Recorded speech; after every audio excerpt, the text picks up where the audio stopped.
И добро вечер, почитувани гледачи, добре дојдовте во шестата епизода од третата сезона на Тешки муабети. На Динов Маријан, да го искористам прилику уште на почеток да го поздравам од екипа из Джипа, а тоа дали влече БМВ-то, влече другар као турбините на Мицика. Исто. Као да иде на вода. Као да иде на вода, као мини хидроцентрала влече, од прилика така. Унатре не лади Фонко Хидро, Фонко Клима.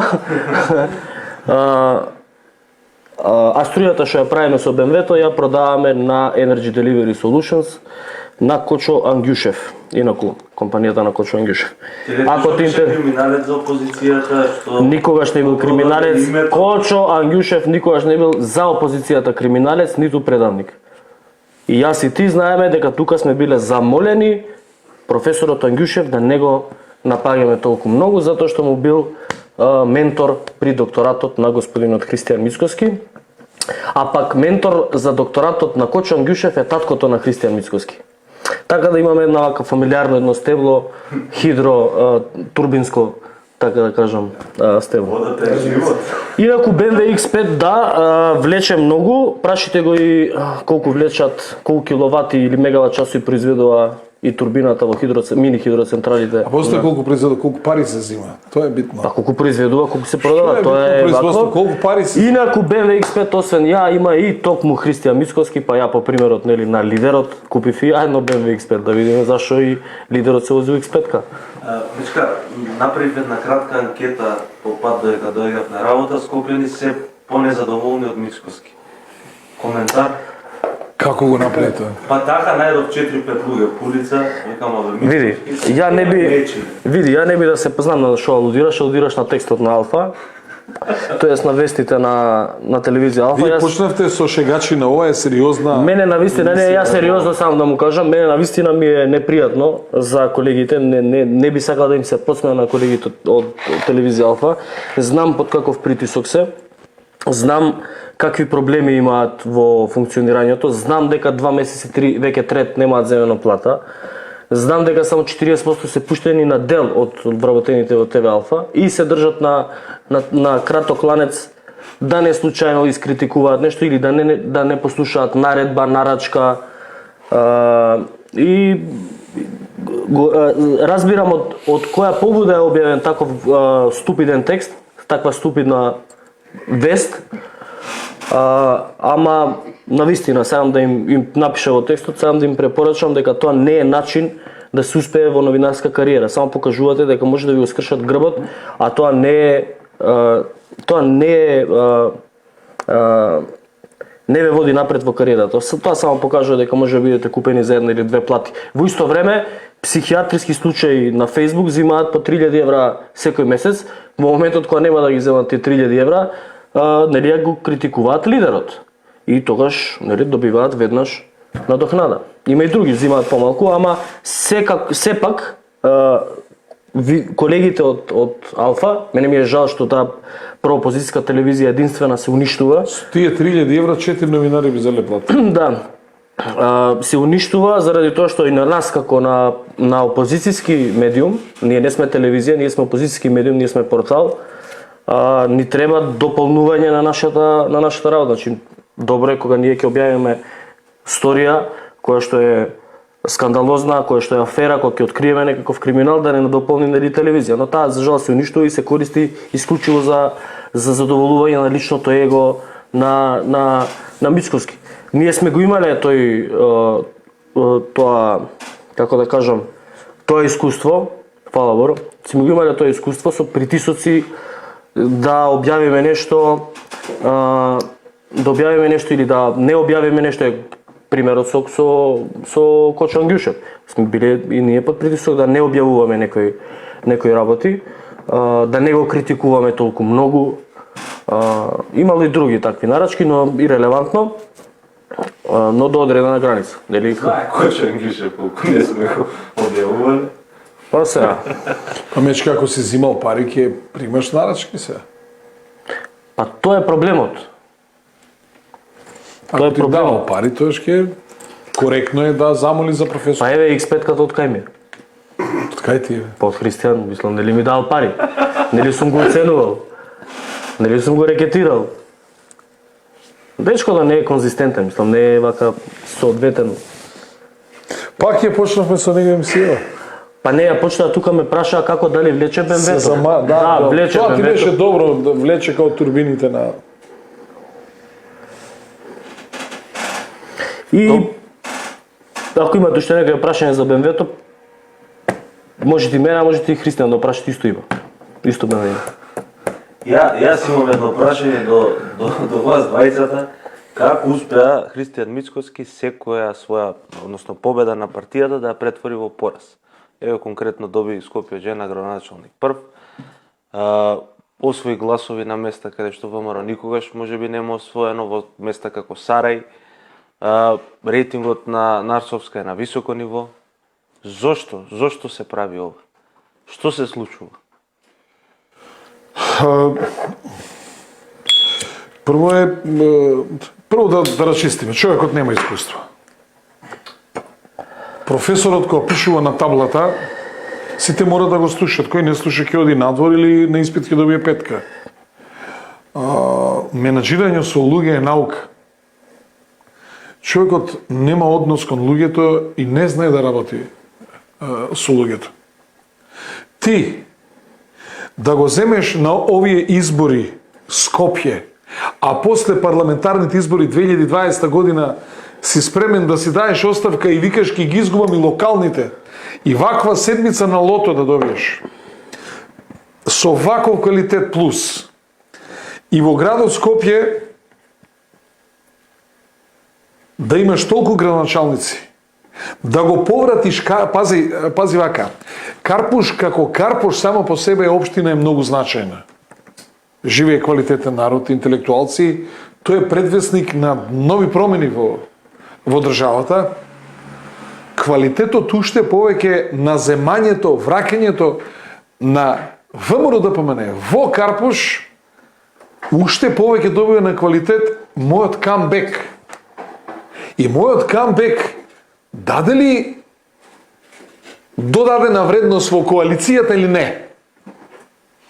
И таа додадена вредност на Данела Арсова како жена за градоначалник на Скопје и моето враќање во општина Карпуш по сите репресии што ги издржав и целота машка борба како опозиционер, значи таа додадена вредност он успеа да ја анулира кај мене во првите месеци и пол, кај Данела во континуитет, и сега што покажува?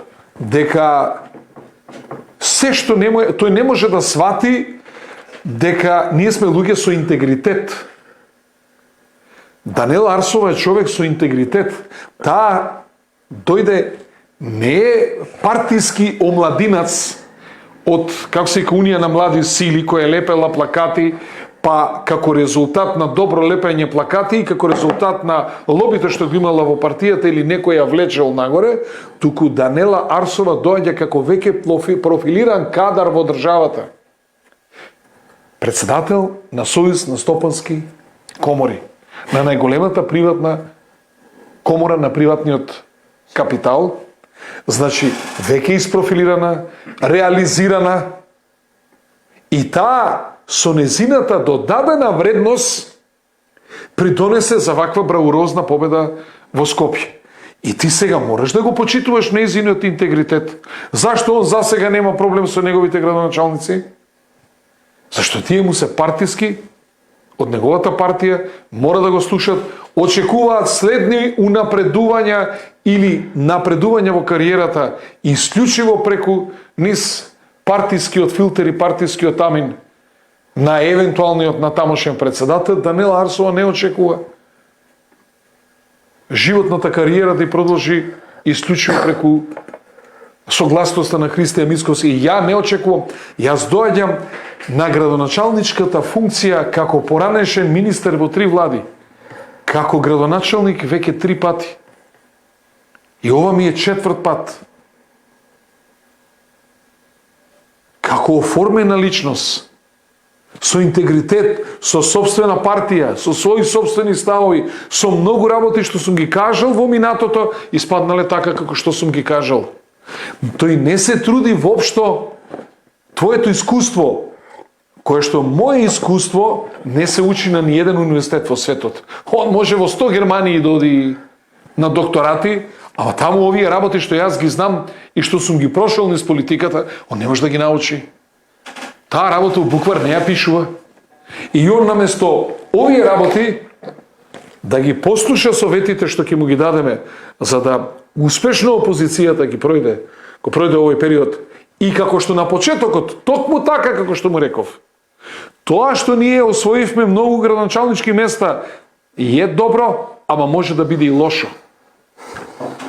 Ние градоначалниците, овој бран, овој талас, или ќе го одржиме, ќе го продолжуваме, ќе му даваме живот, или овој талас може да се врати и да ја покоси опозицијата. И он цело време, слободно можам да кажам, во градот преку двата најмоćни градоначалника, преку Карпош и преку градот Скопје, он влезе во конфронтација.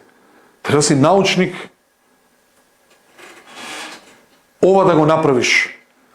Да од еден муџахедин, како што е Стефчо Јакимовски Гром, да претвориш во свој непријател,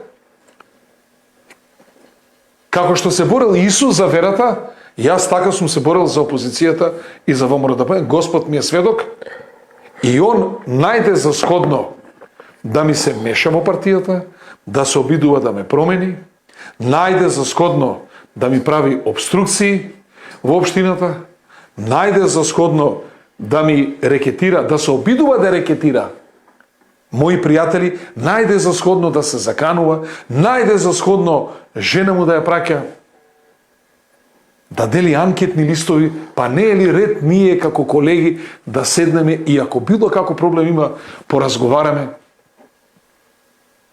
Најде за сходно, како да кажам, едно минорно предпријатие за кое што сме се договориле, градски паркинг да каже, извини, ама пазете, овие се предпријатија кои ги доби ВМРО ДПМН и Данела стави и јас немам нигде ни едно. Останам само со водовод. Па не може јавниве предпријатија да бидат твоја лична својина.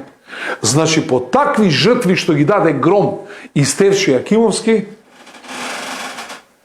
тој најде за сходно да се изживува со нас, уште да ми се меша во партијата и сега само јасно покажува за каква личност се работи, за еден веле мајстор за конфликтни ситуации.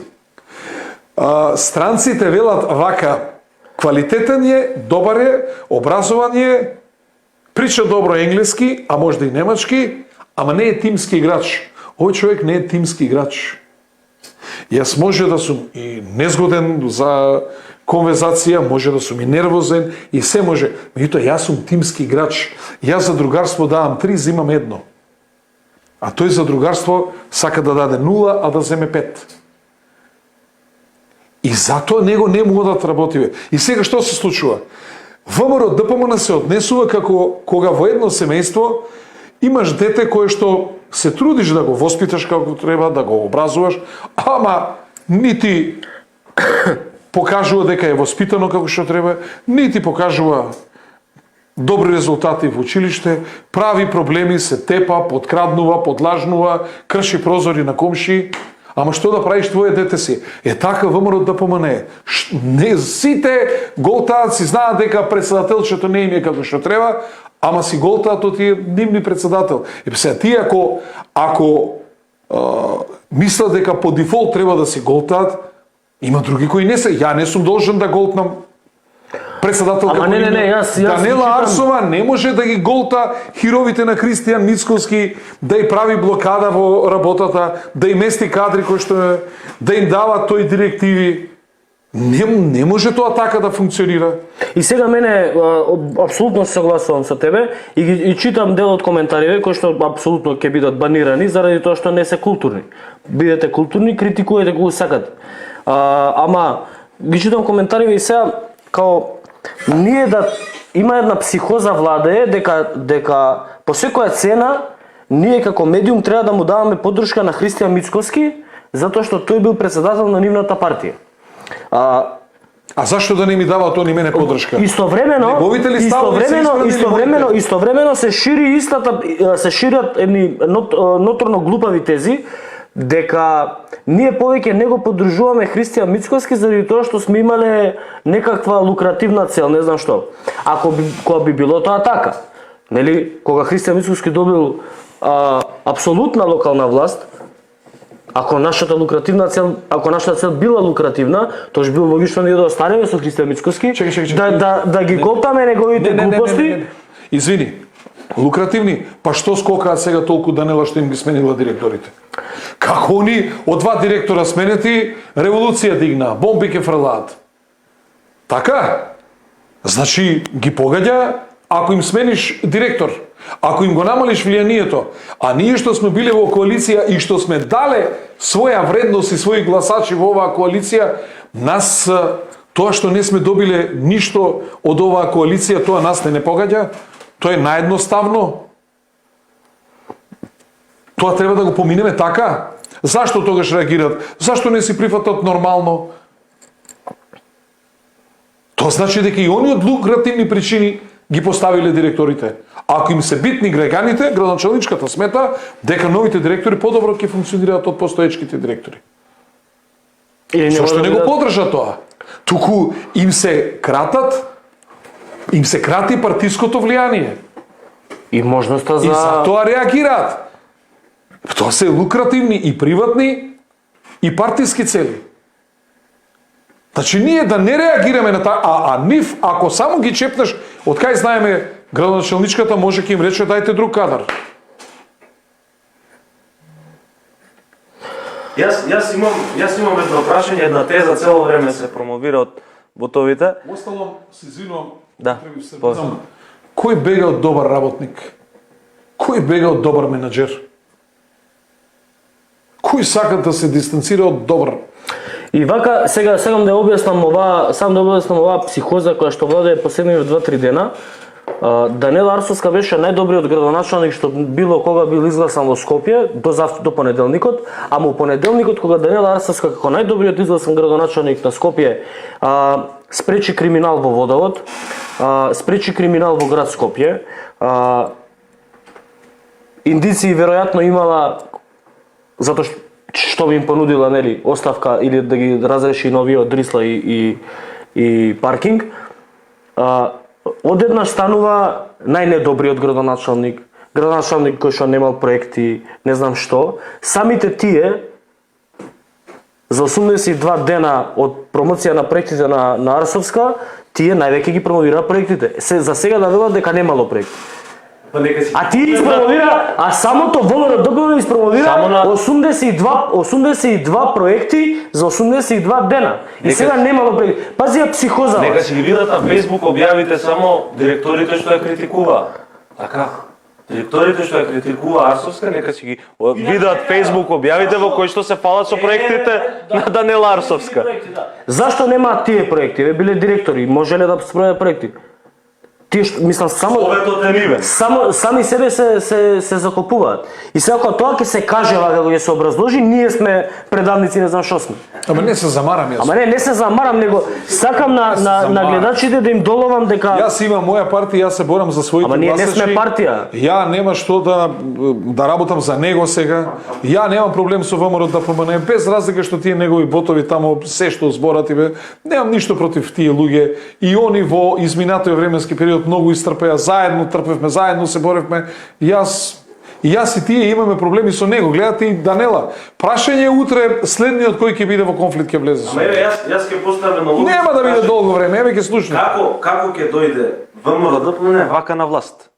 Еве, значи не одговара оваа влада, знаеме дека не тераме добар правец како држава, тоа го вели мнозинството на граѓани, како ВМРО не ќе успее да состави влада и да победи на избори со ваков начин на однесување. Па ниф и Трифун Костовски не им чинеше. Луѓе, Трифун Костовски, кога се кандидираше за Скопје, беше ултра популарен. Ултра. Трифун Костовски, ако не ја направеше таа грешка да се кандидира за градоначалник на Скопје, што го навлекува тие, Трифун ќе победеше и за председател на Македонија. Немаше да биде Бранко Црвенковски, ќе беше Трифун Костовски председател на државата. Тие успеа за кратко време у конфликт да влезат и со Трифун Костовски, него да го блокираат. Сега и пак прашувам, Трифун Костовски даде ли додадена вредност на победата во 2004 или 5-та година на локалните избори? Во 2005-та на локалните избори. ВМРО ДПМН доживеа фиаско со референдумот, ако се сеќавате. Да. После локалните избори, те со Трифун Костовски, они реално Ристо Пенов беше одличен градоначалник, секој друг ќе беше победен од Ристо Пенов. Ама Трифун едноставно во тоа време не можеше да се победи. И потоа успеа да влезат во конфликт со него. Да идам назад. Па со Ристо Пенов победија 96-та година. За да наследните избори Ристо Пенов води во коалиција со СДСМ. Имат ли некој проблем ке себе они? По идеја. Со ДЕА освоја власт 98 година, за 2 години расторија. Идеме со НСДП. Како НСДП 15 години у коалиција, од кои 10 се во опозиција со СДСМ, цитираат луѓето у коалиција со СДСМ, ама со нив не можеа да издржат. Има ли некој проблем? Има ли некој проблем? Мене ми е жал, навистина ми е жал за тоа, за немањето на доволно политички капацитет. Не знам како опозицијата планира, не се опозицијата, овој дел на опозицијата, делот на ВМРО ДПМН, како планира да добие власт.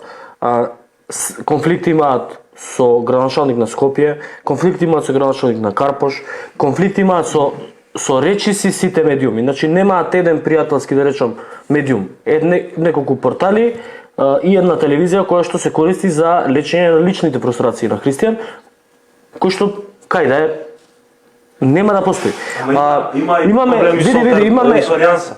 Имаат проблем со коалициони партнери, имаат конфликт со албански политички блок, имаат проблем со меѓународна заедница, имаат проблем со народ. Ви замислете, експоненти на партијата, функционери на партијата. Имаат проблем внатре? Не, функционери на партијата ги критикуваат луѓето кои што се нивни гласачи, ги навредуваат затоа што тие застанале во одбрана на Инфомакс или на Арсовска или на Стевчо, ама тие се нивни гласачи. И сега пратеници од таа партија ги критикуваат овие луѓе кои што нели имаат свое мислење, дека биле ненормални, дека биле будали, излажани, манипулирани, а утре од истите тие ќе ги барат гласовите. Значи, завеганоста е огромна.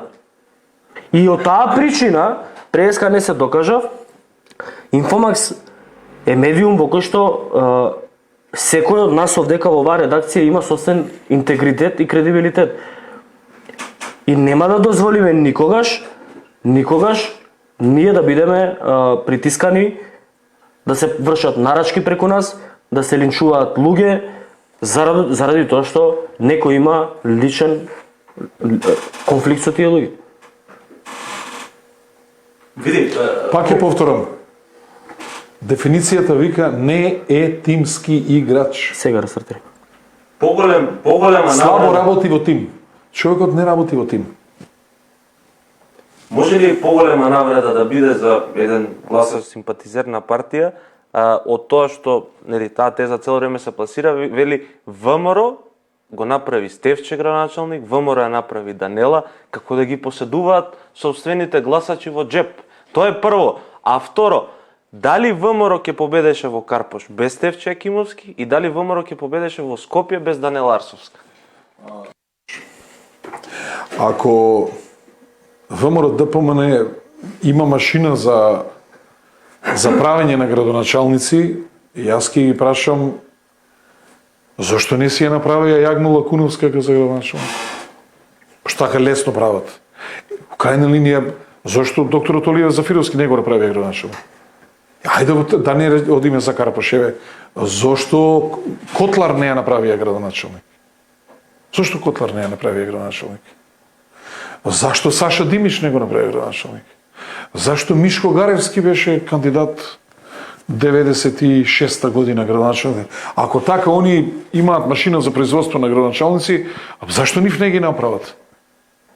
Пак ќе кажем, јас сум кандидат за градоначалник како поранешен трикратен градоначалник, од кој што еднаш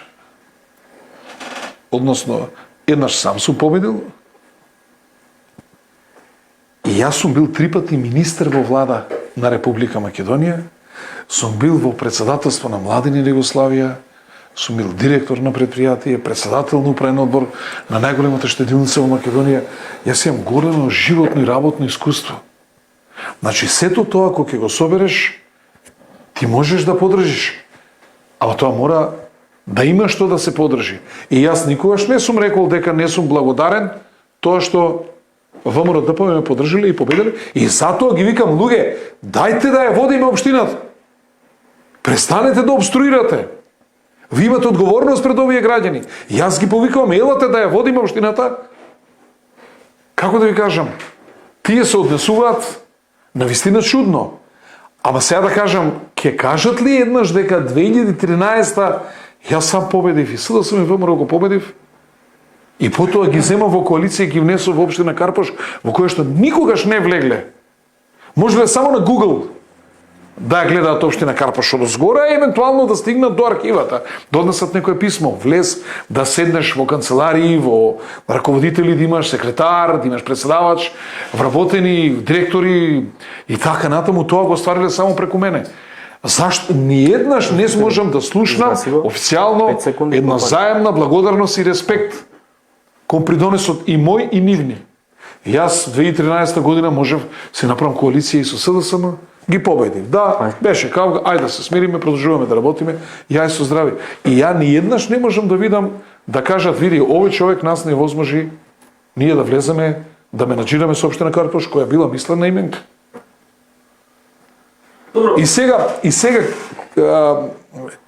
сакам да објаснам дека непочитувањето на коалиционите партнери, непочитување на личности кои што дале за оваа коалиција, само нив ќе им носи лошо и прават лош пример. Лош пример и тоа уште повеќе им го намалува. Како успеавте со господја Тарсовска вие да влезете во конфликт? Гледате Трајко Славевски како ја споредува, взела чеканче, па удира кај стигне, крши и така натаму. А тоа е еден, Трајко Славевски е една, како да кажам, една конструктивна личност, еден питом човек, еден тимски играч, што да ви кажам. Трајко Славевски инаку го бойкотираше Советот, не закажуваше седница на Советот на град Скопје додека не му биде обезбедено службено возило Volkswagen Passat и додека не му биде купен најновиот iPhone. И ја бойкотираше, не закажуваше седница на Совет додека тоа не му го обезбеди градоначалничкот. Ето е Трајко Славевски. И сега говориме за Трајко Славевски бараше секретарка да му се смени, да му се донесе нова секретарка, тоест таа што ја сакал тој. Тој човек е Трајко Славевски. Тој како што е? Да нека покажам како што е. Значи, како да ти кажам, се збориме за ликови кои што се многу несериозни, многу Има едно многу сериозно прашање у сите ботови меѓу сите ботови што ги За Роберт Костадинов? Не. Роберт Костадинов бот. Ајде. Согласувам со него. Зашто? Вели проблемот е злото наречено СДС без ВМРО ДПМ нема смена на власт, а ние сме го критикувале ВМРО, не друга. 100% согласувам со тебе. СДС е злото. Ама ВМРО ДПМН е во моментов, начело со Христијан Мицкоски, го поддржува тоа зло, наместо да го делегитимира. Значи, ако ние имаме 6 години, сите прерасла направени, сите кризи поминати, и немаме доволно нема опозицијата доволно капацитет да ја смени оваа власт, тогаш нешто, нели, треба да се погледне кон себе. Александар, момент само. Кога збориме за злото и кога, како да ви кажем, може да ме уринира во вратот Христијан и јас тоа треба да го трпам, ај малку да ги подрачистиме вака работите да не бидат појасни. Имам прашање до господинот. Семето, семката на апсење и политички пресметки преку судот го посеа ВМРО ДПМНЕ или ја? За да сега таа семка нарасте дрво од 50 метра. Па сега имаме од ВМРО 500 луѓе по затвори, по судови, 500 жртви, меѓу кои сум и ја жртва на тоа семе што тие го поставија. Таквиот начин на владење со полициски методи. Да. Така или не е така? Да се погледнеме и да си кажеме што имаме да си кажеме. Да научиме нешто од минатото. Второ, прислушкувањето го направив јас и Гром, или тоа произлезе од функционери на ВМРО ДПМНЕ? Трето, Пржинскиот договор Гром и Стефчо Јакимовски го викаа пржинска измама и ќе биде измамен ВМРО ДПМНЕ. И беше измамен. Они се плашеа дека ќе им паднела владата ако не се гласал пржинскиот договор. Подобро да паднеше владата, него практиките што им забранија да можат да имаат реклами, им забранија да сменија закони, им ги сврлија пратениците од диаспората и така натаму и така натаму и така за два пратеника изгубија. Ако не го прифатија пржинскиот договор, секе беше друго. Гром дали викаше беше најголем противник на СЈО и бевме ли ние тие кои викавме немој да го гласате СЈО, тие викаат немаат ништо. Сега што се случи со СЈО? Што се случи со СЈО? Партијата остана без имот. Партијата остана без имот. Абе остана партијата без луѓе. Ради тоа СЈО има 3000 кривични пријави, 500 луѓе има по... Так, извини, Александар, идеме понатак. 27 април, чии продукт е на Гром или на ВМРО ДПМНЕ? Вратите ги отворивме ние или тие? За изборите 2000 година не одам, па одам, кој го направи? Кој се испазари за фингерпринтови? За пописот, кој викаше бойкот, па на крају најлошо време, у ковид бре луѓе направивме попис и како резултат на таа инерција 150.000 македонци не се попишаа, излеговме сега 56%. Па таа е толку кардинална грешка, кардинална штета на македонскиот народ, што не се надоместува со ниедни пари, милиарди да украдеш, се помалку зло од ова што му се направи на македонскиот народ. И сега, на сето тоа, тие нивни политики јас сум ги бранел. И мојата партија била заложник на тоа. И на сето тоа да ми упатуваш вакви зборови, дека види, ти треба и натаму да трпиш, ти треба да бидеш подценуван, да бидеш омаловажуван, да бидеш критикуван, да не смееш глас да збориш, тебе све ти е дадено, ти ништо не си дал, придонес, а ти цело време си ги бранил нивните политики. Не, другари, повеќе нема јас што да ве бранам. Нити вие мене. Вие ќе си ги браните своите политики, вашите грешки јас ќе ви ги кажувам, а вие ќе си ги кажувате моите грешки и така ќе си функционираме и нема ништо страшно. Јас не ве мразам, јас ве сакам, јас ве почитувам, сме били пријатели, меѓутоа не јас никогаш на партијата не сум упатил погретни зборови или да навредам некој и да кажам никогаш не најдовте за сходно да кажете овој Стефчо Јакимовски бре го апсеа со јажето околу врат на прсти стоеше и викаше не се даваме, ќе ги победиме. Овој Стефчо Јакимовски викаше ќе правим ајвар. Нема да идеме на референдум. Овој Стефчо Јакимовски викаше нема да гласаме за уставни промени и така натаму, мај кривични затвори, свети затвори. Се тоа заборавивте. Причината зошто сега сме критикувале моите кривични, како не се срамите? И па барем, како да кажам, пак е слушне стана. Абе, дај малку барем бидете, немој да бидете со истите методи што ги користеше СДСМ. Да. Па бидете малку покреативни. Па таа е креација на СДСМ. Па каква судбина имам јас цело време некој да ми се заканува мене со притвори и со затвори? Како се разликувате вие од СДСМ? А не се сложувате со мене, бујром еве у вторник сум на на што не е јасно, пријавете се на самовистина, пријавете се. Дојдете да ги расчистиме сметките. На што не е јасно, не сме да ви.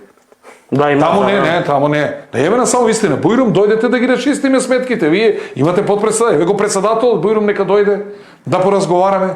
Нема се тепаме сигурно. Па пише поканети тука да се. Како тоа, што ние не се слагаме со вас, што ми кажеме, луѓе, абе ви браневме политики 9 години.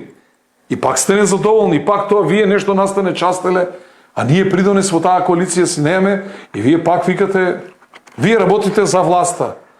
А каква власт? Има еден коментар тука во оваа насока, сакав да го надополнам Јакимовски, вели ке ви ги укажеме грешките, да, и неколку пати сме спомнале уредувачката политика на Инфомакс, а таа е антибандитска и промакедонска. Без разлика кој е бандит, а кој не е македонец. Пак со тоа, да? Значи, само да кажам, ние сме уште малку ке сме ги бранеле бугарскиот и преспанскиот договор. Не, напротив, ние укажуваме на тоа кој почна да го брани договорот. Бугарскиот договор почна да го брани токму ВМРО ДПМН. Преспанскиот договор Христијан Мицкоски кажа дека тоа е реалност и тоа е завршена работа. Тоа не го кажавме ние. Бугарскиот договор денес на Комисија за европски прашања, со која што преседава Александар Николовски, подпредседателот на ВМРО ДПМН. Го прими Гир, евроамбасадорот во Македонија, европската делегација која што треба да го отпочне, како се вика, скрининг процесот, рамо до рамо со Талат Джафери и Ајбер Адеми од другата страна. Го поздрави процесот на отпочнување на скрининг и отпочнување на преговори. Ова значило дека конечно Македонија отпочнала преговори и тоа е за поздравување. Македонија отпочнува скрининг од Европска унија и евентуално датум за почеток на преговори, благодарение за жал на прифаќањето на францускиот предлог кој што произлегува од бугарскиот договор. Де факто што поддржа денес ВМРО ДПМН? ВМРО ДПМН денеска го поддржа и го прифати бугарскиот договор и францускиот предлог. Не Инфомакс. Не Јакимов. Кристин. Ова е Кристин, извини. Те збори Христијан. Те молам. Значи сега, еве да го слушнете мојот став за Преспанскиот. Ја бев голем противник на Преспанскиот договор, голем противник на промената на името. Сум го првиот што веднаш по потпишување на Преспанскиот договор бевме на протесен марш во Битола, за адбината ми зема изјава, реков ова прашање не заслужува одговор за референдумот. И стојам за тоа што сум го кажал. Но морам да ви кажам, потпишан договор, изгласан во парламент со 2/3 и депониран договор во Обединети нации, ти да промениш, ќе добиеш санкции. Значи, санкции аменумени од Обединети нации, бидејќи ти тоа што си потпишал и што е депонирано Обединети нации, јас тоа поштено ви го кажувам, кој мисли дека е маж да дојде на власт и да издржи санкции кои што ќе се воведат на оваа држава, Бујрум тоа нека го прави. Јас, како човек одговорен кој се бави со политика, морам да ви кажам последиците кои ќе бидат по Македонија. Сегашниот договор не е со таква сила, не е депониран во Обединети нации, гласање со просто мнозинство во парламент, но сега ја гледате ли игранката сега каква е? Какво е договорот меѓу Кристијан и Ковачевски? Па пред 10 дена знам дека во парламент ќе одбијат иницијативата за референдумот. Зашто? Зашто човекот има проблем, не може да ги собере тие 150.000 потписи. И сега тие го спасуваат. И сега што се случува? Не му одговара СДСМ, туку им одговара Талат Джафери да не биде ептен. Ова е јасна игранка што веќе е прочитана. Уназад 10 дена се знаеше ова како ќе заврши, гледаше, вие тука немате, вие не гледавте некакви припреми за референдумот и така натаму. Ова течеше така, знаејќи што е договорот. Договорот меѓу нив беше да се канализираат протестите, Да.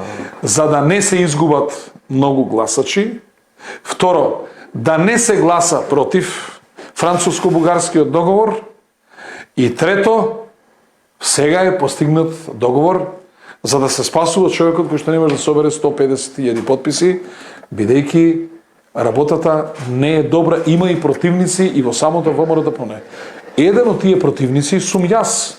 Јас сметам дека нема потреба таква работа и натаму нудам на најголемата опозициона партија, тоа е факт дека е најголема опозициона партија, дојдете да подпишеме договор, да се здружиме сите заедно, гарантирам дека народот ќе ни даде 61 пратеник, ако добиеме 61 пратеник, на првата седница, втора точка на парламент, прво избор на председател на парламентот, втора точка поништување на француско-бугарскиот договор. И ништо повеќе тоа. Ама гледате вие како се обидуваат преку референдум, па сега референдумот знаат, проблемот знаат дека ќе биде неуспешен, ама имат и втор неуспех, проблемот дали не може да соберат 150.000 подписи и сега вака тоа е договорено, а сега имаме фарса пред народот, денеска се караат, ови им давале, ова и не им давале и така натаму. Да. Доста е од театари. Овој народ бара искрен однос. Ако си за договорот, ако мислиш дека е толку битен, поштено е дискочиш и да го браниш. А не едно да му збориш на народот, а друго да мислиш, а трето да правиш. Апсолутно. И затоа е таа несигурност дали ќе ги соберат 150.000 подписи и да доживеат фијаско пред наредните парламентарни избори и сега изланда стратегија која договориле, тоа е Талат Джафери да ми одби иницијативата, го промашиле членот на кој се повикува. Да, класично спашавање. А тоа јас го знаев пред 10 дена. Зашто? Уште пред да ја поднесете иницијативата. Не знам тие врапчињата како ми живеам до душа малку на повисоко, изгледа кога летат ми оставаат писменца. Добро, имаше да го поздравиме сега, информација една имам вака потривијална, да поздравиме премиерот Ковачевски, улетал у Трибека у кафич на забава. Како? У Трибека во кафич влетал на забава.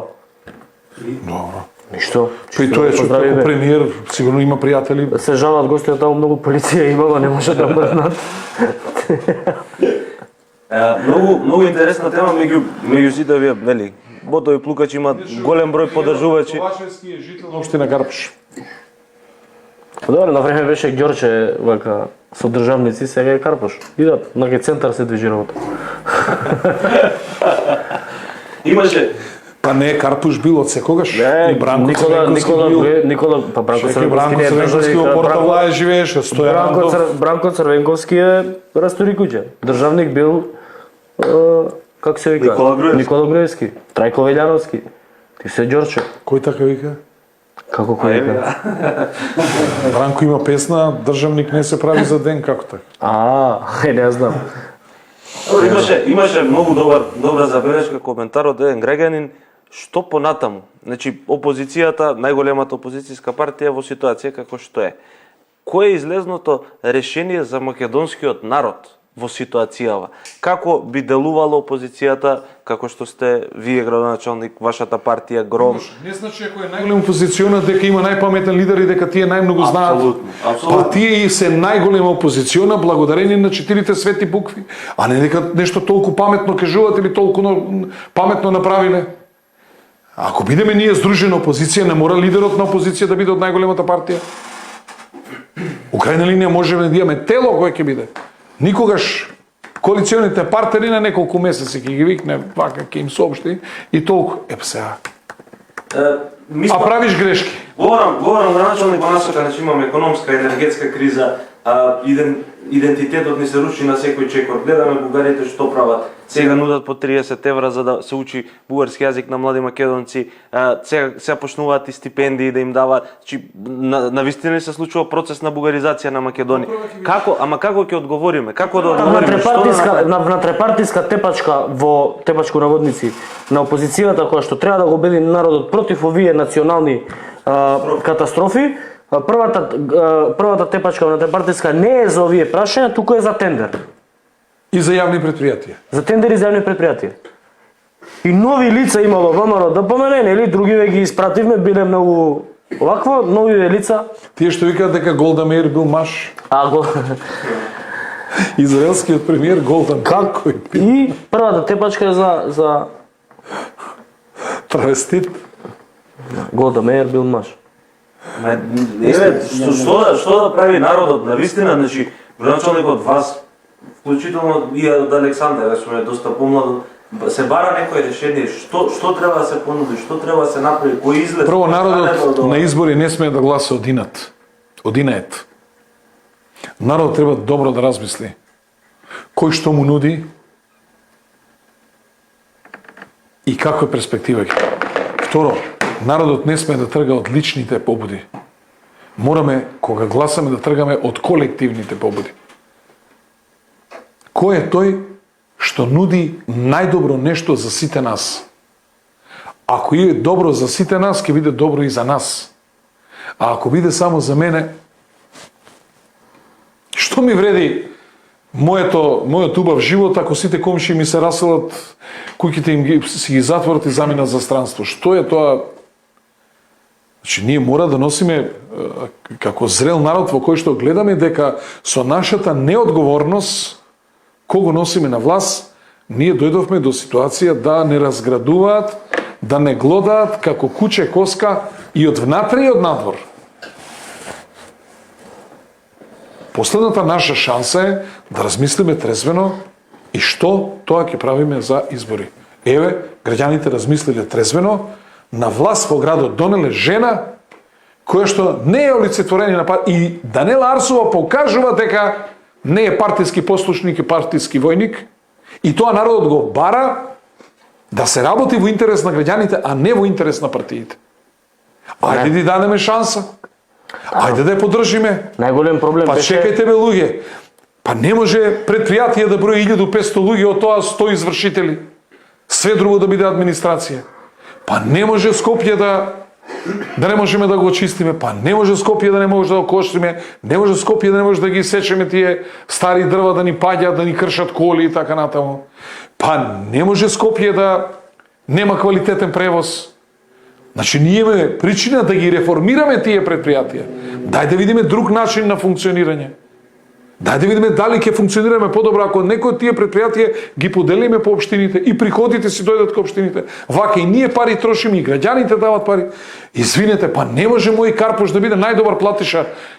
Значи да плаќа највисоко место во плаќање на сметките кон јавните предпријатија, а да добива подпросечна услуга. Не се сложувам како граѓанин и како градоначалник на општината.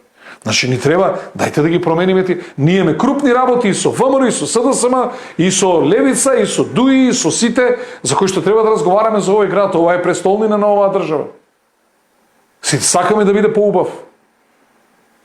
И имаме сериозно причина да седнеме да разговараме. Како понатака? Сега да прашам, во градски паркинг Данела на недела дена го смени директорот. Директорот во градски сообраќај Данела го менјаше на, како беше, дојде тој па се даде оставка. Партиски беше тој ставен таму или не беше партиски? Како не реагираа за тие што си дава оставки, си оде? По нивна наредба дава или не? Затоа сметам, дајте луѓе, граѓаните се определија, ајде да речем за полупартиско решение, дајте да ја почитуваме волјата на граѓаните. Дајте да дадеме шанси, дајте да седнеме како луѓе. Градот да функционира, оти вака ВМРО ДПМН праќа лоша порака. Сега ако влезат во блокада на градоначалникот на Скопје, па само покажуваат како ќе функционират кога ќе дојдат на власт. И денеска ти и во Карпуш покажуваат. Хем се власт во Карпуш, хем блокираат. Сега. И во парламентот си опозиција блокираш, па ти кога си власт блокираш и кога си опозиција блокираш. Не може така да се функционира. Овој народ, Јас морам због писано му е, јас морам за жал морам да констатирам дека во градската опозиција, нели во градот опозиција е СДСМ, власт мнозинство имаат ВМРО ДПМН и коалицијата, има повеќе сенс од еве Љубица Јанчева беше гостинка на емисија на телевизија. Ние ќе ги поддржиме проектите кои што се во корист на граѓаните и кои што се ирелевантно е дали се предлог на градоначалничката или не. Ако се во корист на граѓаните ќе ги поддржиме. Проблемот е во советничката група на ВМРО ДПМН која што блокира. Тие самите ја блокираа градоначалничката. Александар, јас доживеа во општина Карпош шефот на советничката група на СДСМ да побара средба кај мене и да ми каже градоначалник, кажете што треба ние да помогнеме. Гледаме дека има проблем во советот. Сакаме да функционира. Кажете што треба ние да направиме. Како советничка група. Гледаме дека намерите ви се во ред. Нема, одека се функционира од Динаето, од Хир. Динаето доаѓа од Врвоз, за жал. Да, па од Хир, од Хир на еден човек. Сега пак ќе кажам, ако сакате палавото дете да си го трпите, затоа што е ваше, трпете си го. Има тие што не сакат да го трпат. И тоа е тоа. Ќе си живееме со тоа. Но даваме лош пример на граѓаните во оваа немаштија. Во ова сега фирми ќе се затвараат. Струја ќе биде проблем. Цени скокаат секојдневно. Овие трошоци со струја некој треба да ги некако да ги покријат. Како ќе се покријат? Па со покачување цена на услугите, на производите, на прехранбените артикли, на се живо ќе поскапе. Не може да поскапе струјата, водата да не поскапе. Па тие пумпи, тие мотори работат, трошат ли струја, значи се ќе оди горе. И сега во оваа тешкотија народот, ние вместо ние да бараме за луѓето решение, ние влегуваме во нови пресметки. Добро, ги сменила, ќе стави нови директори. Нема вајде од Занзибар да донесе, па од тој корпус ќе стави директори. Ама новиот директор не ја знае шемата со пречистилната станица. Да не навлагаме кој требаше да биде подизведувач и слично, тоа ќе го пишувам како текст во наредниот ден. Мене ме интересира една друга работа, бидејќи морам на ова да се навратам на она што го зборев претходно, тоа е критиката од профилите од што работат во штаб, дека не знам, ние сме имале некакви други идеи и цели. Една дилема вака да ви отворам. Што мислите зошто Христијан Мицкоски никогаш не се кандидирал за јавна функција? Чисто да знаете, секој функционер треба да има поднесен анкетен лист. Анкетен лист на кој што стои целокупниот имот, заштеда, средства. Па чисто да видиме кој колку има. Кај се тоа? Како? Од кај се ова го смисли?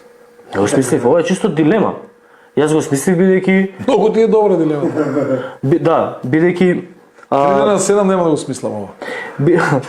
Бидејќи постојат механизми, постои пристап до информација од еден карактер и ние како новинари можеме да пристапиме. Иако нема анкетен лист, еве на пример ние сме побарале такви информации, сме добили информации кој колку имот има. Дури и оние кои што нели по сила на закон не треба да поднесат анкетен лист, за лидерите на политичките партии генерално ги имаме тие податоци. Дали некогаш сте размислили оваа дилема и дали имате одговор? Ако немате одговор, ќе го добиете одговорот на наредниве неколку дена. Да видиме како се купуваат од професорска плата 6 стана, 2 куќи, джипови, коли, фирма, како се инвестира во хидроцентрала од 11 милиона евра. И чисто патем кажано, зошто мислите дека онаа најава за отворена кривична постапка против Христијан Мицкоски за неговата Фонко-хидро веќе нема околу тој предмет во ОГОК нема галама, нема информации. Како дилема? Зошто тоа? Да си одговорите самите на себе. Во наредниве, да речам, 2 недели, ако до тогаш не дојдете до одговор, ќе го прочитате на Инфомакс.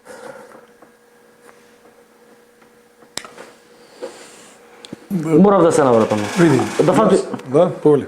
Мора да се навратам нова, чисто го поставам како дилема, не мора да го дискутираме во емисијава. Тоа си е наш редакцијски план што ќе објавуваме. Но да го продискутираме малку и неуспешното организирање на референдум. Го начнавме. Како Јакимовски ќе оцениш оваа изјава на денешното појавување на Николовски, поздравувањето на отпуштувањето на процесот за членство во ЕУ? Мене ми е лицемерно малку. Ама јас цело време кажувам дека тие се во процесот натре. Одењето на Мицкоски во Брисел, крајот на април, почетокот на март, ова сценарио е цело комплетно договорено. Сега се внатре во процесот. Они немаат храброст да кажат што треба денеска да славам. Понижувањето на македонскиот народ. Да, сме за Европа, почитуваме се, радуваме, ако се приближуваме, ама не понижувајте. Кога не понижувате, не сме срекни. Тешко е тоа да им се каже. И баш денеска најде комисијата да дојде учебниците од 7 одделение да ги проверува.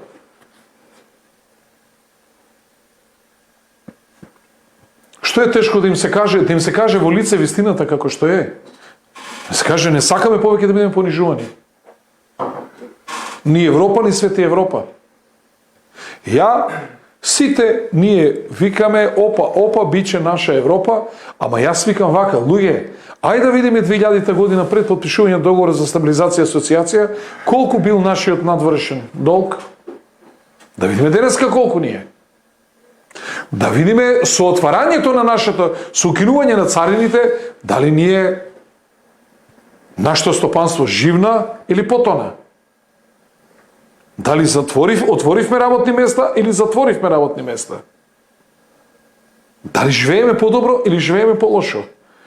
Дај да видиме ние како се приближуваме према Европа, ние живееме све потешко. Нека извинат. Ама дружбата со нив денеска не тера нас да платиме поскапа струја. Тоа е бенефитот од дружбата со нив. Ние сакаме да се дружиме со нив за да живееме подобро, за да живееме поевтино, за да имаме поголем остаток од платата, за да имаме повисоки плати, поголем стандард, посигурни работни места, поголем економски просперитет. За тоа се здружуваме. Дружбата наша, како се приближиме, тоа што сме ние другари, денеска плаќаме повисока цена. Ама тие може да си ја платат, ама ние не можеме. Па тие со нивните плати од 3.000-4.000 евра просечно месечно може да си платат. Ама ние со нашата плата од 500 евра просек, како колегата денеска ми вели со 20.000 денари, како да искочам јас на крај? Под дејство на тие екологистите да се изфрлат дрва, да се изфрли све живо, купувај инвертери, купувај клима уреди, купувај и така натаму и така натаму. Ај сега да видиме кој ќе ми ја плати струјата, како зимуска јас ќе се греам. Луѓе ќе земат кредити за да плаќаат струја. Ќе направиме зло како што го направивме од 92 до 96 година. Со високите каматни стапки ги испропаѓавме сите фирми, па земавме кредити после ФСЛ 1, ФСЛ 2, за да им плакеме на луѓето придонесите, за да им плакеме да можат у завод за вработување да добиват некоја цркавица. Ни пропадна целото стопанство. Сега овој удар стопанството нема да може да го издржи. Ај стопанството ќе ни се разбега народот и ова држава ќе остане без народ. И сега наместо ние малце да им кажеме нив, чекај, ние сакаме да се приближуваме кон Европа. Меѓутоа, ние се потешко живееме како сме поблиску до Европа. Што е причината? Гледате, луѓето ни викаат, млеко ќе нема. Млеко. Барам 0,5 битолско млеко, бидејќи го користиме за кафе, за Нескафе. И така, нема. Па ќе нема. Зашто има алпско, зашто има мегле, зашто што све нема. Ако нема, све нашите крави ги заклавме, овците ги заклавме, луѓето минимални цени добиваат за млекото и нормално ќе ни се случува, ама тоа ни се случува за сите продукти. Јас сум бил министар за економија, сме користеле вон тарифни бариери, ќе договориме со одредена фирма, квотите што треба да ги купи за млеко, ќе ги земе квотите и нема да увезе, нема да влезе алпско млеко, се продава битолско млеко. Па тогаш имавме вижоци на млеко во Македонија, ако се сеќавате. Кавгата моја со битолска млекара и така натаму. Ама тоа беа потези кои се во интерес на македонското стопанство. Сеќавате, вишоци на млеко имавме. Сега викаме имаме помалку млеко. Па за тоа ли ќе се приближуваме кон Европа, за да пијам алско млеко, а не битолско? Ова е само еден пример. Да. Во сите области сме такви. Прашањето е што ќе се случи кога ќе влеземе во Европа? Ќе остане ли некој во Македонија? Ако не преземеме ништо да ги решаваме проблемите со електричната енергија, нема да остане многу малку луѓе, пензионери ќе останат во Македонија. Тоа е главниот проблем. Ова е исто цунами како што беше меѓу 1900 и 96 година. Момчето на 27 години што стана премиер не се снајде во таа ситуација како да го заштити стопанството и се случи покој. Денеска не чека слична ситуација. Не може вие, ако одредени, да не спомнувам името на маркетите, август минатата година имале 1,5 милиона евра за електрична енергија, оваа година 6,5 милиона. Кои се тие маркети што ќе направат разлика во цена 6,5 милиона евра? Па у маркет сега не се влива. А чекайте, декември, јануар, февруар, кога ќе биде 14 саата ноќта, колку ќе има трошоците за електрична енергија? Кога ќе бидат температурите минусни? Тоа ќе биде над 10 милиона евра на таа компанија месечно. Фрижидерите веќе Имаме големи предизвици. Не работат по маркетите. Не фриждери, клими, ништо не И работи. минерални. Се затвараат дел од фрижидерите. А ја го видовте нивниот егоизам. Кука за пшеница од Украина, за гладните, за неразвиените, 2 танкера за африканските земји, 98 отидоа за европските земји од Украина за пшеница. Така беше? Така. Со вакцините како беше? Рамномерно ги расподелија, се ги земаа прво за нив, се обезбедија себе. Тоа што ќе остане? Вие не смеете руски да земете, ќе ги чекате нашите, ама кога ние ќе се, не смеете кинески да земете, не смеете ова, нема да ве примаме во Европа, ама чекај ние да се извакцинираме, не со една, со втора, а вие ќе добиете 3000 вакцини, ај вакцинирајте ги, тие што се на инфективните клиники да не испомрат, нема кој да ве лечи. Ние имаме многу што да кажеме, многу забелешки на однесувањето на другарите, како што они велат на нашите партнери во Европа. И јас не сум присталица на безпроговорно прифаќање на сите нивни работи, затоа што се покажа дека не се во све најумни. Ќе ви го цитирам Вучич. Док сам ја председник Колубара се нече затварате. Тоа го зборуваше пред 2 години. Знаете што значи сега Србија Колубара? Самите Србија да затвореше Колубара. Термоелектрана Колубара. Да, ќе беа зависни. Бараа да се затвори таа централа, па бараа рек Битола од нас исто да се затвори. Замислите сега да го немавме рек Битола. Имаше и план до 2021 да се затвори. Сега ќе беше олеле мајко. Нивните стратегии. Ние ти стратегија да те направат позависен, да довезуваме струја, да купуваме струја. Пак ќе кажем, ајде ќе извадиме за наредната емисија колку сме должеле 2000 година, колку сега должиме. Баба лаже, трап не лаже. Зашто должиме повеќе? Нели нашето стопанство треба да биде посилно, поеластично, да може да се бори на европскиот пазар и така натаму. А тие ностоп ти воведуваат така наречени вонтарифни бариери, односно за твоето стопанство се повеќе ја дигаат лествицата на услови кои што треба да ги исполниш за да влезеш на нивниот пазар, а ти тоа не можеш да го исполниш. Доволен проблем се и субвенциите кои што ги даваат европските држави. Да речеме, ако 50 евра дава Германија за путер, Македонија дава 5 евра субвенции за производство на путер, тоа е разлика од 45 евра. Значи, нашиот производ е неконкурентен на европски пазар. Или 10. Неконкурентен и дома. Да, и Пилешко дома. месо увезуваме. Свинско месо увезуваме. Јунешко месо увезуваме. Риба морска мораме, немаме море. Да зборам што све увезуваме, ни месото, месо немаме собствено производство на месо. Едино јагнешкото. Тоа нешто извезуваме, друго ништо. Све увезуваме. Се увезуваме. Имаше пред некој ден Па тие фарми све ги Некој го затвори. имаше пред некој ден вест дека владата успешно или МВР или не знам кој беше Агенција за храна и ветеринарство, Дека- успешна акција. успешна акција, човек дома заклал 3 или 5 свињи или колку свињи беа за 14 свињи му конфискувани и ќе ги заколени. А зошто? Не. Имале соодветни документи, ова беше претходно. Не, имаше човек кој што заклал 3 свињи за домашна употреба. Се ги заклал, ама не биле чипирани и го фатиле и го и тоа беше. Државиште. Да. Па добро, треба да бидат чипирани. Ама за дома се ги чувал човек. Па и за дома да е, треба да бидат чипирани. Како да бидат за дома чипирани, домашно Да, милениче. секој се чипира. Не се домашни милени. Значи и Ама ќе декларирам телињата кога ќе се отелат се чипираат и овците и Ама- мислам дека и овците кои се. Оваква безпарица. Не е така. Не е така. Значи тие мора да бидат под соодветна ветеринарна контрола. Значи ако се чипира све, мора да се чипира све, да. Добро, има еве што вика Милош, уваква економска состојба кога луѓето се треба да идат да го чипираат, да платат ветеринарна контрола и слично.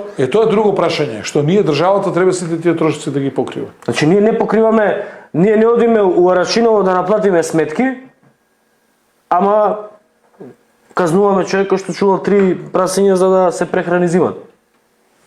За таа иронија И зборам. викаме 12 кусур посто загуби, дека се тоа добри загуби.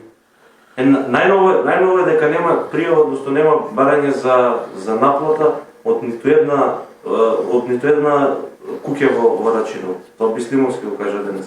Како? Нема барање за наплата од еден, ниту еден. И не е само струјата, туку и водата не се наплаќа. Ревизијата во ЈПГ Вода имаат веројатно нивни извори, некои. Не, за водовод зборам. За цевки на водовод ревизијата минатата година ревизорскиот извештај патем кажано е јавно достапен за да не мислат дека доверливи информации ја објавам, па не знам што филмови. Ревизорскиот извештај за минатата година констатирал дека во неколку села, меѓу кои што Арачиново, Бојане, од оваа страна на Скопје, имаат мрежа на водовод и нема ниту еден водомер. Например, еден водомер има во Бојане, а водомерот на училиштето. Училиштето е под општина Често Ѓорче пати Петров. граѓаните од тој дел кажува дека, не знам, изворите биле... Не, значи збориме за, ама ние збориме за ревизорски извештај, кој што Послушај, констатира. Александар, граѓаните од тој дел, јас ќе кажам една друга работа. Што треба да направат граѓаните на Влае, зашто партизанска на нивно земјиште е направено? Да стават рампа на партизанска? И на Теодоси Гологанов? Чекай, земенови земјиште, за да пие цело Скопје вода, меѓу кои и вие квалитетна вода да пиете. Ама мене ми е земено земјиште за да вие одите у државна болница, у влада, на железничка станица, на автобуска и така натаму и така натаму. И мене ми е земено земјиште. Како може вашето земјиште е проблем и треба да добиете бесплатни продукти, а тоа значи дека јас по партизанска треба да се возам во автобус бесплатно бидејќи ми е земено земјиште 60 и која година таму. А тоа го зборам. Значи ние не можеме така да ги... Па тоа го Аз кажам. знам дека такви се аргументите. Нас ни е земено земјиште, на село ова и така натаму. Не. Значи сега село така да има, мобето ми беше, ниту Евана или Еле Мепсо не пријавуваат барање за наплата на струјата во Арачиново, ниту водовод, која бил Што должен. мислиш, аеродром Петровец не бил нечија собственост, тоа Морал- треба бесплатно да се И вози. водовод морал да иде да наплати у Бојане, не Петровец да наплати. се вози бесплатно со авион. Кој се вози бесплатно со авион? А треба да се вози, затоа што види Петровец тој- му бучат тој- авионите, од озгора слетуваат. Значи нема што така. Добро, има едно логично прашање кое што се наметува, нели, опозицијата тврди дека ако дојде на власт може да биде подобро. Конкретно веќе споменам за струјата, цените на струјата и на гасот. Например, Унгарија во Европа плаќа најниски цени на струја и гас. Плаќа најниски цени на струја и гас бидејќи не воведе санкции целосни кон Русија. Дали некој македонски политичар во моментов е спремен да ги укине санкциите кои што ги воведе Македонија, да станеме пријателска држава и на вистина да се почувствува разлика во цената на струјата, во цената на гасот, да се помогне на стопанството. Србија, ние говоревме минатата емисија, Србија се збогатува на наш грб. Зошто? Бидејќи ние нашето земјоделско производство го продаваме во Србија и оно пак завршува на руски пазар, само Србија како прекупец поскапо го продава. Нас преку Бугарија ќе ни го даде нас, не се кире. Така да Не преку Бугарија. Реекспортот ќе оди преку Кина. Кина ќе го продава во Германија и Германија ќе го продава на Европа. Не. Србија има вишок на газ, ќе го даде преку Бугарија, ќе дојде кај нас. Можно и таа опција да ја прават, ама Европа ќе зима, генерално, Европа ќе зима преку Кина. Реекспорт на руски газ преку Кина. И на тоа они смеат. Прашањето е дали има македонски политичар кој е спремен да каже, еве, ние ќе ги укинеме санкциите за да живеат нашите граѓани подобро. Како прават тие така да правиме ние? Тие прават далавери, ние треба да ги правиме. Малку да Како ние со крстот на чело, а они гледаат да преживеат. Ние слепо гледаме да малку да ја опуштиме темава. Вели, ако е така како што тврди Стефче за чипирањето, зошто да не се чипираат и политичарите да се под надзор? Вака се полуди доаѓаат на власт. Елон Маск со Неуролинк. уникатен ви е предлогот. Да, инаку бесплатен автобуски превоз, еве ако ти имаат одземено земјиште и релевантно дали ти имаат одземено земјиште на Партизанска, за пензионери е бесплатно, за студенти и за средношколци исто така бесплатно. Така да за некоја година бесплатен ќе ти биде превоз. Ама за граѓаните на Петровец авионот не е бесплатен. Се тие Ке збориме со ТАФ. не само ќе збориме со ТАФ. Да, проект нов. На поопуштени теми идеме, Путин атентат. Да, пред малку за малку ќе го тепа Путин. Не пред малку за малку. Денеска ли било, вчера ли било, имало обид за атентат на Владимир Путин. Дел од членовите на неговото лично обезбедување се уапсени, дел се повредени и исчезнати, значи веројатно има и мртви при тој обид за атентат. Наводно експлодирала бомба на колата, некоја експлозивна направа на колата која што била мамец. Значи иста како председателската, додека тој бил веројатно во Сочи. Како ќе се движи? Гледам и во Русија расте отпорот према оваа специјална воена операција, бидејќи ги следам нивните медиуми, ги следам нивните дебатни емисии. Ме изненадува нивото на демократичност во тие емисии, бидејќи се разговара и против Владимир Путин, се разговара и против оваа специјална воена операција. Што ќе следува? Сега, ние 2001 година немаше кои избореа против војната, немаше тие кои избореа дека договорка меѓу УЧК и ВМРО ДПМН. Има. Од политички причини има кои што зборуваат. Добро, ма уште се живи. Милош, прашањето на натоизацијата на Украина не е прашање на Путин, не е прашање на Шојгу или на не знам кого. Тоа е геостратешко прашање на кое што ќе и да го убијат Путин и да го сменат Путин, следниот кој ќе дојде повторно ќе има исто, а можеби уште полошо мислење по прашањето на Украина. Украина, да дозволиш, сега гледаш ли во оваа ситуација со каква помош и какво жилав отпор пружа Украина на Русија, со поддршка на Запад, а тек да е земја членка на НАТО и таму да биде сконцентрирана НАТО војска. Значи, ова е само, како да кажам, показател повеќе зошто за Русија интервенцијата е оправдана и не сме на незината граница да има земја која што има 44 милиона и има толку силна војска, тоа ќе биде опасност за незината држава, бидејќи она има голема територија, огромна, а релативно малку луѓе, 145 милиони или 6 жители, ОДКБ целото има негде 220 и не знам тамо колку. Што значи дека прашањето на Украина не е прашање на еден човек, прашање на Украина е геостратешко и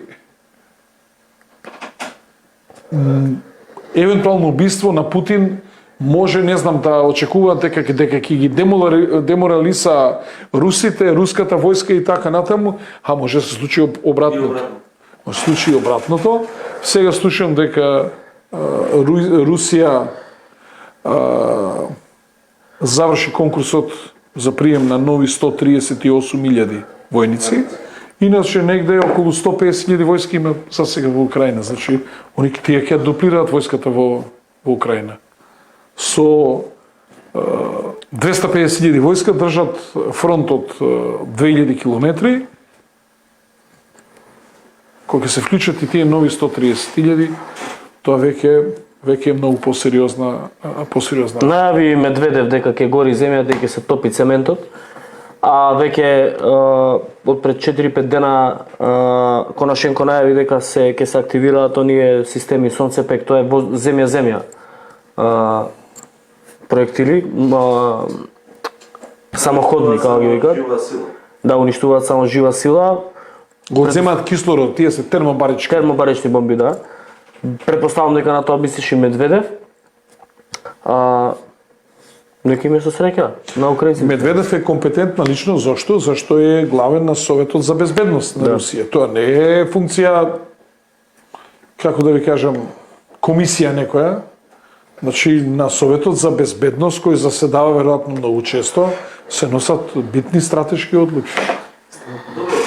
Јас во истата дебата која што ја гледав, за која што говорев пред малку во однос на различните ставови, како да го гледав Божидар Димитров на телевизија, зошто Бог да го прости, зошто го говорам тоа, вели не постои украински народ, не постои украински јазик, па нема ли некој македонски политичар, му кажале на рускиот амбасадор дека го почитуваат територијалниот интегритет на Украина, зошто не излезат да кажат, ова бугариве што ни го прават на нас, само без специјална воена операција, го прават и русите на украинците да направат некоја паралела, да се обидат. Само јас сум ја правил таа паралела. Да се обидат да добијат на своја страна поддржувачи. Кога русите викаат дека се еден народ со украинците, тоа е проблем. Ако бугарите викаат дека сме еден народ со бугарите, тоа не е проблем. Ај договорете се. Вучич направи таа паралела, рече ни вела да го почитуваме територијалниот интегритет на Украина, а не го почитувате нашиот територијален интегритет со Косово. Зошто Македонија не може да има политичар како Александар Вучич? Тие велат дека има разлика. И ја до некаде се сложувам дека имаат разлика, затоа не знам дали тогаш Советот за безбедност донесе одлука за бомбардирање на Југославија. Или без одлука на Совет. Без одлука. Без одлука, да, без одлука. Ни Сенатот американски мислам дека немаше. Да, без одлука беше, да. Тогаш има голема сличност, затоа што без одлука на Совет на безбедност се бомбардира на Југославија. НАТО си превзема собствена иницијатива без одлука на Совет за безбедност. И тој преседан го користи. Југославија се отпор даваше 78 дена без ничија помош. Ничија. Странска војска, додека не се договорија, не влезе на тлото на Југославија. Негде кај ова, како се вика, Кошаре и Паштрик успеа да влезат околу километар и пол. Таа офанзива што имаше 52-ра албанска дивизија и после ги вратија повторно назад, значи успеа србите тие 78 дена да не дозволат странска војна чизма да стапне на територија на Србија. Со комплетна... Иако беа бомбардирани со касетни бомби, со стратегиски бомбардери кои што не беа употребени од војната во Виетнам и иако беа бомбардирани 104 точки беа бомбардирани со осиромашен ураниум, тоа значи со удари со многу голема војна сила, иако беа бомбардирани цивилни објекти, многу цивилни објекти, мостови, сеќавате, мостови, возови беа бомбардирани, запрежни колони на граѓани, за жал и албанци беа убивани од НАТО ударите, училишта и така натаму. Не е битно кој бил убиван, битно е дека имало човечки жртви, што е така. Да. Предлагам тука после час и половина да ја паузираме оваа емисија до следната среда. Да им се заблагодарам на големиот број на гледачи кои што не гледа и вечерва. Сакам да јавен апел да упатам до новиот директор на ЈП Водовод и канализација. Не знаев дека ми е братучете после 30 и нешто години, дознав дека имам братучет кој што бил станал директор на Водовод. Човекот сам да запознам, да видам од како сме ние братучеди. Инаку на идиотите од Дувло да им кажам дека малку ги имаат поматено работите. Не, си идиоти, они дел од нив лично ги познавам, идиоти за тие што ги дават. Добро, на идиотите што им дале таква насока на децата што работат од Дувло. Ја имам брат кој што се вика Маријан Митовски. Ама он е помал од мене 4 години. Значи Не е дораснал до таква функција. не е дораснат на функција, ама овој ми бил братучет, сега не знаат дали брат ми, братучет ми што. Така да ја ве Мислам направил, дека живее во Карпош, овој Марија Митовски. некој пишуваше дека од Лисич, не сум сигурен од кај. Јас знам дека. Ќе се запознаеме, ја апел да се запознаеме со човекот, Јас го познавам. пошто нели братучет ми бил, ја него да се видиме. Од Гром. Како? Па да, бил од Гром. Е братучет на Мешка, Неговата А човекот ја имаше кај него обја. Јас вчера дознав дека неговата сопруга работи во општина Карпош и дека таа е вработена преку ВМРО ДПМН. А јас колку што знам, човекот го видов Ја вчера со дознав. знаме на ВМРО на протести на против бугарскиот договор. Значи Данела пак става ВМРО-вци и пак нема ништо за Гром. Па, ама братучет ми е. Братучет ми бил.